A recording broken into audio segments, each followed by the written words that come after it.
Hi friends, welcome to Aadi's world. എല്ലാവർക്കും പുതിയൊരു വീഡിയോയിലേക്ക് സ്വാഗതം. എല്ലാവരും സുഖമാണെന്ന് വിശ്വസിക്കുന്നു. ഇന്ന് ഞാനൊരു കിഡിലും ഒരു ഈവനിങ് സ്നാക്ക് റെസിപ്പിയുമായാണ് കേട്ടോ നിങ്ങളുടെ മുന്നിലെത്തിയിരിക്കുന്നത്. നമ്മുടെ വീട്ടിൽ എപ്പോഴും ചെറുപ്പഴമൊക്കെ ഉണ്ടായിരിക്കും അല്ലേ? നമുക്കൊന്ന് ചെറുപ്പഴം വെച്ച് അടിപൊളിയായിട്ടൊരു ഈവനിങ് സ്നാക്ക് തയ്യാറാക്കാം. കുട്ടികൾക്കായാലും മുതിർന്നവർക്കായാലും ഒരുപോലെ ഇഷ്ടപ്പെടുന്ന ഒരു ഈവനിങ് സ്നാക്ക് റെസിപ്പിയാണ്. എല്ലാവരും ഇതേ രീതിയിലൊരു ഈവനിങ് സ്നാക്ക് തയ്യാറാക്കി നോക്കൂ കേട്ടോ. എന്നാൽ നമുക്ക് പെട്ടെന്ന് തന്നെ നമ്മുടെ റെസിപ്പിയിലോട്ട് പോകാം. അതിന് വേണ്ടി ഞാൻ ആദ്യം തന്നെ ഒരു മിക്സിയിൽ ജാർ എടുത്തിട്ടുണ്ട്. അതിലോട്ട് പഴം ചേർത്ത് കൊടുക്കുക. ഞാനിവിടെ പൂവൻ പഴമാണ് എടുത്തിരിക്കുന്നത്.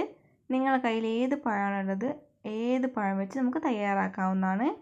നിങ്ങളുടെ കയ്യിൽ നേന്ത്രപ്പഴമോ റോബസ്റ്റ് പഴമോ ഏത് പഴമുണ്ടെങ്കിലും ഇതേ രീതിയിലൊരു ഈവനിങ് സ്നാക്ക് നിങ്ങൾക്ക് തയ്യാറാക്കാം കേട്ടോ.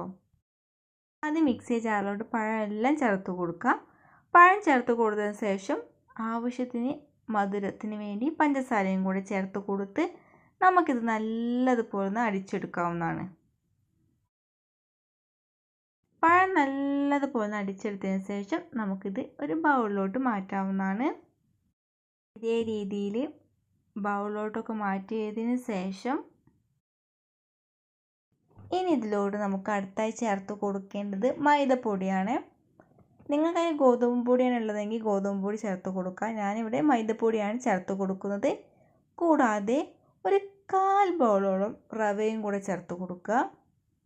ഇനി ഇതിലോട്ട് നമുക്ക് എള്ളും കൂടെ ചേർത്ത് കൊടുക്കാവുന്നതാണ് കേട്ടോ. എള്ളുണ്ടെങ്കിൽ ചേർത്ത് കൊടുത്താൽ മതി, ഓപ്ഷണലാണ്. നമ്മളിവിടെ റവ ചേർത്ത് കൊടുക്കുന്നത് നമ്മൾ ഈ സ്നാക്കിന് ഇച്ചിരിയൊക്കെ ഒരു ബലം ഉണ്ടാകാൻ വേണ്ടിയിട്ടാണ്. നമ്മൾ ഈ പഴം വെച്ച് തയ്യാറാക്കുന്നത് കൊണ്ട് തന്നെ വളരെ സോഫ്റ്റ് ആയിരിക്കും. അപ്പോൾ ഇതേ രീതിയിൽ ഇച്ചിരി റവയൊക്കെ ചേർത്ത് കൊടുക്കുമ്പോൾ സ്നാക്കിന് ഇച്ചിരി കട്ടിയൊക്കെ ഉണ്ടായിരിക്കും. പക്ഷേ ഇതേ രീതിയിൽ റവയൊക്കെ ചേർക്കുമ്പോൾ പ്രത്യേക ടേസ്റ്റാണ് കേട്ടോ നമ്മുടെ സ്നാക്കിന്.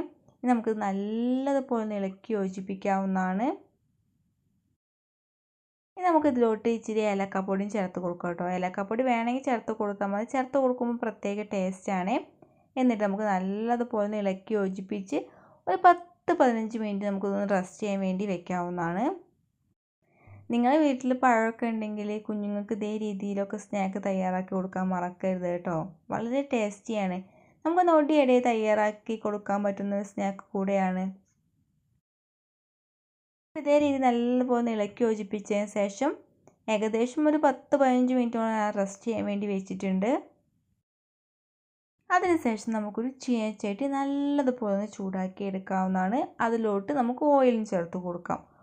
ഓയിൽ നല്ലതുപോലെ ചൂടായി വരുമ്പോൾ നമ്മുടെ ഈ മാവ് ഇതേ രീതിയിൽ സ്പൂണിലോട്ട് കോരിയെടുത്ത് നമുക്കിതിലോട്ട് ചേർത്ത് കൊടുക്കാവുന്നതാണ്.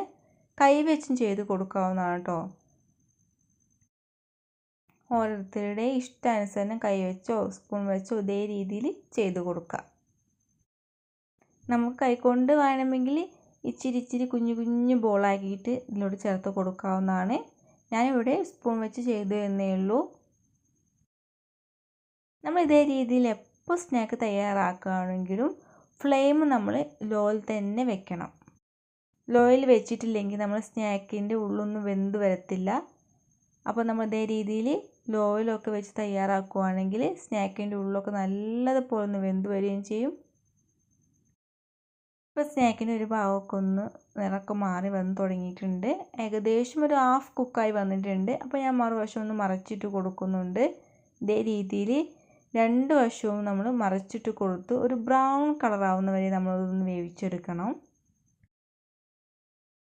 ഇപ്പോൾ ഏകദേശം നമ്മുടെ സ്നാക്ക് നല്ലതുപോലെ ഒന്ന് വെന്ത് വന്നിട്ടുണ്ട്. ഈ വെന്ത് വരുമ്പോൾ നമുക്ക് മനസ്സിലാക്കാനും കഴിയും, അതങ്ങ് പൊങ്ങി വരും. ഇപ്പോൾ നമ്മൾ ഇട്ട് കൊടുത്തതിനേക്കാളും ഇച്ചിരി കൂടെ പൊങ്ങി വന്നല്ലോ. എന്നിട്ട് നമുക്ക് നല്ലതുപോലെ നിന്ന് കോരിയെടുക്കാവുന്നതാണ്. ഇതേ രീതിയിൽ കോരി മാറ്റിയതിന് ശേഷം ബാക്കിയുള്ള മാവ് വെച്ച് നമുക്ക് വീണ്ടും സ്നാക്ക് തയ്യാറാക്കാവുന്നതാണ്. ഇപ്പോൾ ഒരു 3 പഴം വെച്ച് തന്നെ ഒത്തിരി സ്നാക്ക് നമുക്ക് തയ്യാറാക്കാം കേട്ടോ.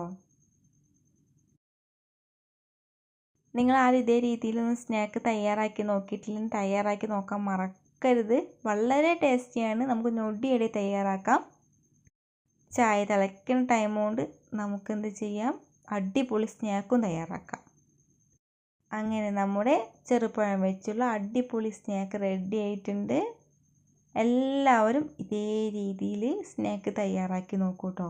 തയ്യാറാക്കി നോക്കി ഫീഡ്ബാക്ക് കമൻറ്റായി അറിയിക്കാൻ മറക്കരുത്. വീഡിയോ നിങ്ങൾക്ക് ഇഷ്ടമായെങ്കിൽ ഫ്രണ്ട്സിനും റിലേറ്റീവ്സിനും ഷെയർ ചെയ്ത് സപ്പോർട്ട് ചെയ്യൂ. ഒരിക്കൽ കൂടി വീഡിയോ ലൈക്ക് ചെയ്യാനും സബ്സ്ക്രൈബ് ചെയ്യാനും ഷെയർ ചെയ്യാനും മറക്കല്ലേ.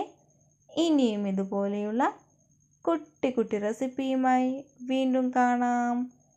Thank you for watching my video.